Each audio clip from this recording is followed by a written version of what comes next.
Hello and welcome to We the People. This past week, the WikiLeaks bomb finally hit India as was anticipated for several weeks.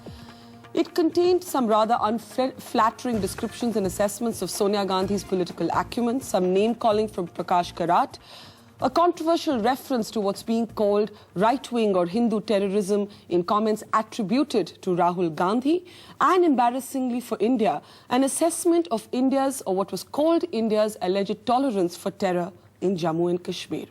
How should India react? It's a question that many countries across the world are asking themselves. Will WikiLeaks change how diplomacy is conducted forever across the world? Let me start with Ambassador Ronan Sen.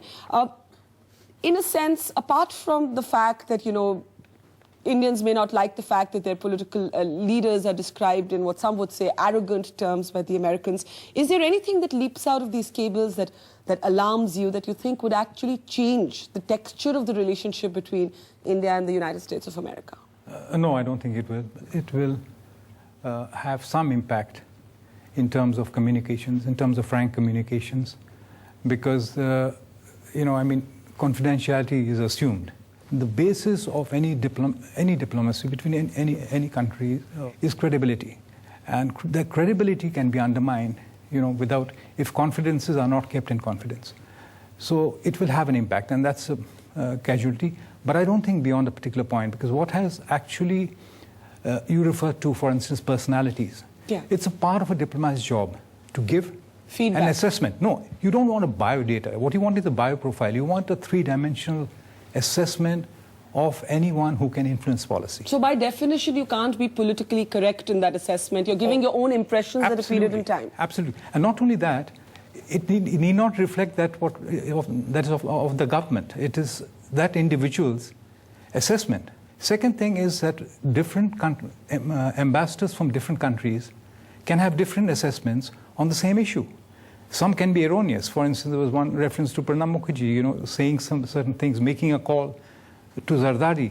The fact is, of course, they were excited about it. And I think Zardari rang up. And the call was a hoax. It was completely a hoax. So, what happens is, don't take these things literally. The other aspect is that even comments on domestic developments, it's very much a part of a diplomat's job to monitor these developments, talk to a wide cross-section of people in any democracy. But would it bother diplomats that, in a sense, they've been outed? Because in all of these comments, there are names attached to whoever made the comments. Kind of embarrassing for him. Yes, of course. It will embarrass some people.